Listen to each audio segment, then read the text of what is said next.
നിന്നെ ചാച്ചൻ വിളിക്കുന്നു. വിളിച്ചായിരുന്നോ?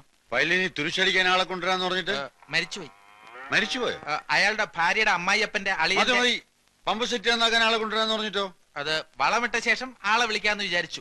അപ്പൊ അതും ചെയ്തില്ലേ? അല്ല, ഓരോന്നായിട്ട് ചെയ്തു തീർക്കാനുള്ള ശ്രമത്തിലാണ്. വരട്ടെ. ഈ വിവരം കെട്ടവനെയാണോ ഇതൊക്കെ ഏൽപ്പിക്കുന്നത്? നിന്റെ കുടുംബത്തിൽ പിറന്നവനല്ലേ, ഇതിൽ കൂടുതൽ വിവരം എങ്ങനെ ഉണ്ടാവുക? അല്ലേടാ മോനെ? അമ്മച്ചി, ഞാൻ പള്ളി പോവാ. ഒരു ഈസ്റ്റർ ദിവസം ഉള്ളതുകൊണ്ട് മക്കളെയും മരുമക്കളെയും എല്ലാം ഒരുമിച്ച് കാണാൻ പറ്റി. അടുത്ത ഈസ്റ്റർ ആകുമ്പോഴത്തേക്ക് മോളിക്കുട്ടി ചാച്ചന്റെ കസ്റ്റഡിയിൽ നിന്ന് പോവും ഇല്ലേ എൽസമ്മേ? പോടാ അവിടുന്ന്. എന്റെ കൂടെ ഇവിടെ താമസിക്കാൻ സൗകര്യമുള്ളവനെ ഞാൻ എന്റെ മോളെ കെട്ടിച്ചു കൊടുക്കും, അല്ലേടി? എന്റെ പിള്ളേരെ ഒന്ന് വേഗം ആവട്ടടി. 2 താറാവിനെയും കൊണ്ട് ഇരിക്കാൻ തുടങ്ങിയിട്ട് നേരം എത്രയായി? ബേബിച്ച, ടൗണിൽ നിന്ന് സാധനം വല്ലതും വാങ്ങണമെങ്കിൽ പറഞ്ഞോളൂ. ഈസ്റ്റർ സ്റ്റോക്ക് തീരും. ബേബിച്ചെന്റെ പൈസ വാങ്ങിച്ച് നീ സാധനം വാങ്ങിച്ച പോലെ തന്നെ. കർത്താവിന്റെ കൃപ കൊണ്ട് അളിയന്മാര് 3 പേരും ലാവിഷ് പാർട്ടീസാ. കാശ് മുടക്കാൻ ഒരു ഈസ്റ്ററോ പെരുന്നാളോ വന്നാ മതി, ഇവളുമാര് കെട്ടിയവന്മാരെയും പിള്ളേരെയും എടുത്തോണ്ടെങ്കിൽ പോരും. ചാച്ചനെ അമ്മച്ചയും കാണാനെന്ന ഭാവത്തിൽ. പിന്നെ കോഴിയായി താറാവായി. പക്ഷേ ഓസിനാണ് കഴിക്കുന്നുള്ള കുറ്റബോധം അവർക്കില്ലല്ലോ. ആരാളിയാ പെണ്ണ് കെട്ടുമ്പോ അളിയനും പഠിക്കും. എന്താടി സണ്ണിച്ചായ, പുല്ലംകുന്നാലെ ടോമിച്ചൻ സൺഡേ സ്കൂളിന്റെ അവിടെ വെച്ച് മോളിക്കുട്ടിയുടെ കൈക്ക് കയറി പിടിച്ചു. ഒരു എഴുത്തും കൊടുത്തു. ആണോടി? എഴുത്തവിടെ?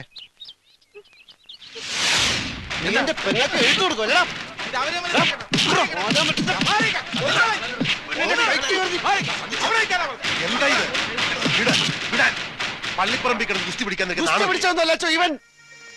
അച്ചോ, സംഗതി നിസ്സാരമാണെങ്കിലും പാലോമറ്റത്ത് പറഞ്ഞ പെൺകൊച്ചിനോട് ഇങ്ങനെ പറയാനും പെരുമാറാനും അവൻ എങ്ങനെ ധൈര്യം ഉണ്ടായി? അത്രയ്ക്കൊന്നും ഉണ്ടായില്ലല്ലോ ടീച്ച. നിങ്ങളുടെ പെൺകൊച്ചിനെ കല്യാണം കഴിക്കണമെന്ന് അവൻ ആഗ്രഹമുണ്ടെന്ന് പറഞ്ഞു, അത്രയല്ലേ ഉള്ളൂ. മതി. അച്ഛനറിയോ, അവന്റെ അപ്പനുണ്ടല്ലോ പാപ്പൻ, അവൻ ഇവിടെ വന്നാൽ ഈ കസേരമേൽ ഇരിക്കില്ല. പാലമറ്റത്ത് തിണ്ണയിലിരുന്ന് ഇവിടെ അടുക്കളയും മിച്ചം വരുന്ന കപ്പയും കഞ്ഞിയും കുടിച്ചാ ആ പുല്ലാങ്കുന്നുകാരി ഇത്രയും വളർന്നത്. ആ പാലോമറ്റത്തെ പെൺകൊച്ചിനോട് അനാവശ്യം എന്തെങ്കിലും പറഞ്ഞാൽ കുന്നാളെവനെ ഞാൻ. പോട്ടെ സണ്ടിച്ച, അതിനി പറഞ്ഞു പെരുപ്പിച്ച് പുല്ലാങ്കുന്നേക്കാരായിട്ട് വെറുതെ ഒരു കശവിശ ഉണ്ടാക്കണ്ട. നിങ്ങൾ ചെക്കന്റെ അപ്പനാണെന്ന് പറഞ്ഞ് വെറുതെ തലേ ചൊറിഞ്ഞോണ്ടിരിക്കാതെ ചെന്ന് മാനം മര്യാദയ്ക്ക് പെണ്ണിനെ കെട്ടിച്ചേരും ചോദിക്കേണ്ട മനുഷ്യ. നീ എന്റെ കയ്യിൽ നിന്ന് മേടിക്കും. കുരുത്തം കെട്ടപ്പോ തൊന്തരം ഉണ്ടാക്കി വെച്ചിട്ട് അതിന് പുറകെ അപ്പം പോയി തൂങ്ങിക്കോളാൻ. അപ്പാ, ഞാൻ അതിനൊന്നും കാണിച്ചും പറഞ്ഞൊന്നുമില്ല. ഇച്ചായം കാണിച്ച് തെറ്റ് തന്നെ. ഇനി അത് ഊതി പിടിപ്പിച്ച് വഴക്കം വെക്കണമെന്നും ഉണ്ടാക്കണ്ട. ദേ പൊളച്ച, നീ നിന്റെ കാര്യം നോക്ക്. അവനൊരു പുണ്യാളച്ചൻ. പറഞ്ഞ പോലെ അളിയൻ എന്ത് തെറ്റിയതെന്ന് അപ്പനീ പറയുന്നേ? എടാ കുഞ്ഞുഞ്ഞെ, നീ ഇവിടെ വന്ന് ഇവിടെ കെട്ടിക്കൊണ്ട് പോയത് ഇങ്ങനെ ഗുസ്തി പിടിച്ചിട്ടാണോ? മാനം മര്യാദയ്ക്ക് വന്ന് പെണ്ണിനെ കണ്ടു, ഇഷ്ടപ്പെട്ട് കെട്ടിക്കൊണ്ടുപോയി. അപ്പൻ ചുമ്മാ പുക്കാറുണ്ടാക്കാതെ അവിടെ ചെന്ന് കല്യാണം നടത്താൻ സമ്മതമാണോ ചോദിക്കേ. പാപ്പച്ചൻ ഇതിന് എങ്ങനെ ധൈര്യം വന്നൊന്നാ എനിക്ക് മനസ്സിലാകാത്തത്. അല്ല, ടോമിച്ചൻ വന്നൊരു മോഹം പറഞ്ഞപ്പോ. മോഹങ്ങൾ തിരമാലകൾ പോലെയല്ലേ പാപ്പച്ച? ഒന്ന് തീരുമ്പോ മറ്റൊന്ന്. അതിന് പുറകെ വിവരമുള്ളവരിറങ്ങിത്തിരിക്കാന്ന് വെച്ചാൽ പാപ്പച്ചനൊരു കാര്യം ചെയ്യും. ഇങ്ങനെ ഒരു ആലോചനയുമായിട്ട് ഇവിടെ വന്ന കാര്യം നാട്ടുകാരറിയണ്ട. കുറച്ചിൽ തനിക്ക് തന്നെയാ.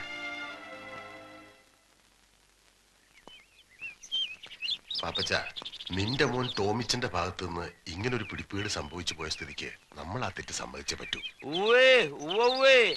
ചക്കര ഇറ്റുന്നിടത്തല്ലേ ഉറുമ്പ് പായൂ. ഉല്ലാങ്കുന്ന പാപ്പച്ചന് ഇസ്പർ 7-ാം കൂലിയാണല്ലോ. എനിക്കും ഉണ്ട് അച്ചോ 2-3 പിള്ളേര്. അതുങ്ങളുടെ കല്യാണം ഈ പള്ളി വെച്ചാൽ നടത്തും. പാലോമറ്റത്തെ മാടമ്പിപ്പിള്ളയെ കെട്ടുന്നതിനേക്കാൾ മുന്തിയെടുത്തുനിന്ന് കല്യാണത്തിന് അച്ഛനെ ഞാൻ വിളിക്കും. കെട്ടുകുർവാനയ്ക്കല്ല, മിന്നുകെട്ട് കാണാൻ. കെട്ടുകുർവാനയ്ക്ക് ഞാൻ മെത്രാപ്പോലിത്തയെ കൊണ്ടുവരും. കൂടെ തറവാട്ടി പറഞ്ഞ 10 അച്ഛന്മാരെ. ഈശോമിശിഹായ്ക്ക് സ്തുതിയായിരിക്കട്ടെ. കുട്ടിയുടെ കല്യാണത്തിന് ഇവിടുത്തെ ഡെപ്പോസിറ്റിൽ നിന്ന് കുറച്ച് പണം മറിച്ചു. പാപ്പനതറിയാം. കഴിഞ്ഞ ദിവസത്തെ സംസാരത്തിന് ശേഷം ഓരോരുത്തരായി പണം ചോദിക്കാൻ വരുന്നു. അതൊക്കെ വിറ്റോ തുലച്ചോ എങ്ങനെയെങ്കിലും കൊടുത്തു തീർക്കായിരുന്നു. പക്ഷേ അപ്പൊ മോളിക്കുട്ടിയുടെ മിന്നേട്ടിന് അപ്പൻ്റെ ഒന്നും ഉണ്ടാവില്ല. 3 പെൺകുട്ടികളെ മാന്യമായിട്ട് പറഞ്ഞയച്ചപ്പോ അപ്പന്റെ നടുവൊടിഞ്ഞു. ഞാനിപ്പോ എന്താ ചെയ്യണ്ട? ചിറയ്ക്കൽ അച്ഛൻ ഇന്നലെ ഒരു കാര്യം പറഞ്ഞു. 2 ലക്ഷം രൂപ ശ്രീധനം തരാൻ കട്ടപ്പനയിൽ ആരാണ്ട് തയ്യാറാണെന്ന്.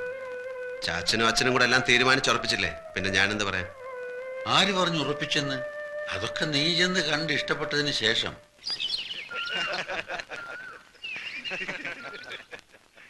എങ്കിൽ പിന്നെ ഇനി അവര് തമ്മിലൊന്ന് കാണട്ടെ അല്ലേ? മോളെ നാൻസി,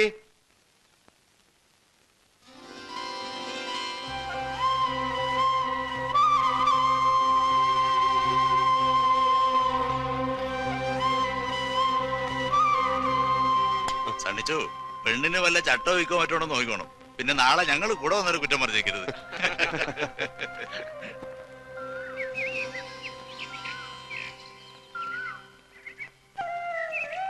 പേരെന്താ പറഞ്ഞ? ഇപ്പൊ അപ്പച്ചൻ വിളിച്ചത് കേട്ടില്ലേ? നാൻസി അല്ലേ? ഈ പഠിച്ചത് സെന്റ് ആൻസൽ, ഇപ്പൊ അസംഷൻ കോളേജിലാ. എന്റെ പേര് അറിയാം, സണ്ണി പാലമറ്റം. പഠിച്ചത് SH ഹൈസ്കൂളിൽ അല്ലേ? എങ്ങനെ അറിയാം? ഞാൻ കണ്ടിട്ടുണ്ട്. എവിടെ വെച്ച്? ഈ സമരത്തിന്റെ മുമ്പിലൊക്കെ ഞെളിഞ്ഞു നടക്കുന്ന കണ്ടിട്ടുണ്ട്. അതൊക്കെ നോക്കി നിന്നപ്പോ സിസ്റ്റേഴ്സിന്റെ നിറയെ തല്ലും കിട്ടിയിട്ടുണ്ട്. അത് ശരി.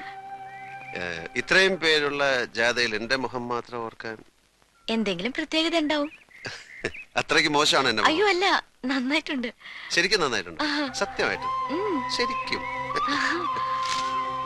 ശരിക്കും നന്നായിട്ടുണ്ടോ?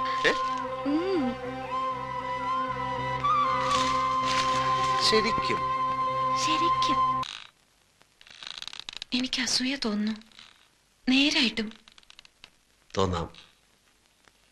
അറിഞ്ഞവർക്കും കേട്ടവർക്കും എല്ലാം അസൂയായിരുന്നു, ദൈവത്തിന് പോലും.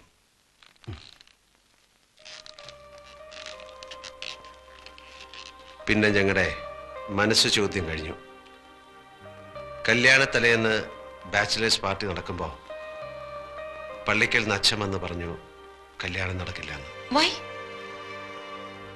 കടം കൊണ്ട് കഴുത്തറ്റ് മുങ്ങിയ പാലോമറ്റത്തേക്ക് അവളെ കെട്ടിച്ചു കയറ്റാൻ അവളുടെ അപ്പച്ചൻ മനസ്സ് വെച്ചില്ല. കടങ്ങൾ ഉണ്ടായിരുന്നു, ശരിയാ. പക്ഷേ അത് പെരുപ്പിച്ചു പറഞ്ഞ് നാൻസിയുടെ അപ്പച്ചനെ വിശ്വസിപ്പിച്ച പാപ്പച്ചന്റെ മോഹം ഞങ്ങളുടെ കല്യാണം മുടക്കുക എന്നതായിരുന്നു.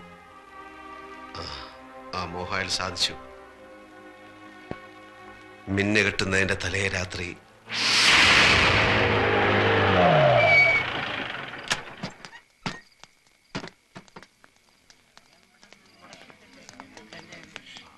എന്താ അച്ഛാ ഇതിന്റെയൊക്കെ അർത്ഥം? മിന്നേറ്റ് നടക്കാൻ മണിക്കൂറുകൾ മാത്രം ബാക്കിയുള്ളപ്പോ കല്യാണ കാര്യത്തെ പറ്റി ഒന്നുകൂടെ ആലോചിക്കാണ്ടെന്ന് പറയുന്നത് എവിടത്തെ നാട്ടു നടപ്പാ? എനിക്ക് കുറച്ചുകൂടി കാര്യങ്ങൾ അന്വേഷിക്കാനുണ്ട്. എന്റെ മോളെ അവിടേക്ക് അയച്ചാ അവള് ദുഃഖിക്കേണ്ടി വരില്ല എന്ന് എനിക്ക് ബോധ്യം വന്നാ നമുക്ക് വേറൊരു ദിവസം നോക്കാം. ഒരുമാതിരി തന്തയ്ക്ക് പറക്കാരിക പറയരുത്. നീ എന്താ ഈ പറയുന്നേ? ഈ കല്യാണം നടത്താൻ ഇയാൾക്ക് ഇട്ടവല്ലെന്ന് അന്നീപ്പാരാ മധ്യസ്ഥം പറ ഇങ്ങോട്ട് വിളിച്ച്. പെണ്ണിന്റെ തന്ത ഈ നിൽക്കുന്ന കുഞ്ഞു കൊച്ചു സാറ് മനസമ്മതം കഴിഞ്ഞിട്ടും കല്യാണം വേണ്ടാത്ത സ്ഥിതിക്ക് അരമനക്കോടതി അനുവാദം മേടിക്കുന്ന സഭാ നിയമം. പെണ്ണിന്റെ ഒപ്പം അതും മേടിച്ച സ്ഥിതിക്ക് നിങ്ങൾ ഇവിടെ കിടന്ന് കൊമ്പൊലിക്ക് കാണിച്ച ഒരു കാര്യവുമില്ല. എനിക്ക് നാൻസിയോട് ഒന്ന് സംസാരിക്കണം. അതെങ്ങനെയാ മോനെ? പെണ്ണിന്റെ അപ്പൻ ഇഷ്ടമില്ലാത്ത സ്ഥിതിക്ക് പെണ്ണോട് സംസാരിക്കുന്നത് എങ്ങനെയാ? കുടുംബത്തിൽ പറഞ്ഞത് ചെയ്യത്തില്ല. എനിക്ക് സംസാരിക്കാം. അങ്ങനെ പോയാലോ?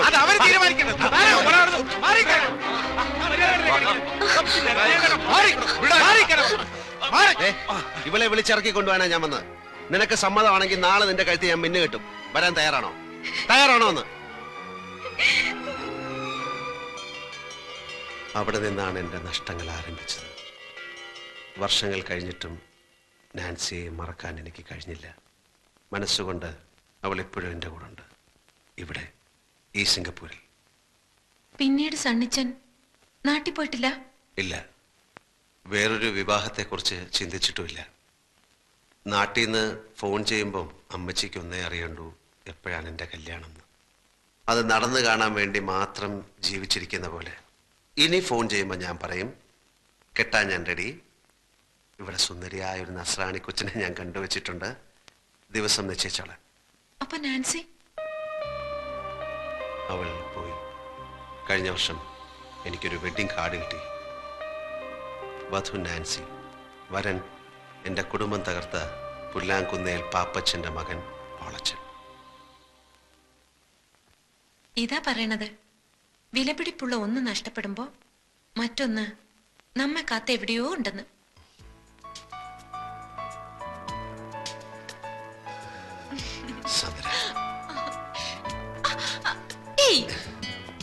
ഇപ്പൊ എന്റെ അപ്പനും അമ്മച്ചും കണ്ടോണ്ട് വരണ ഈ രംഗം. കണ്ടോണ്ട് വന്നാൽ എന്താ?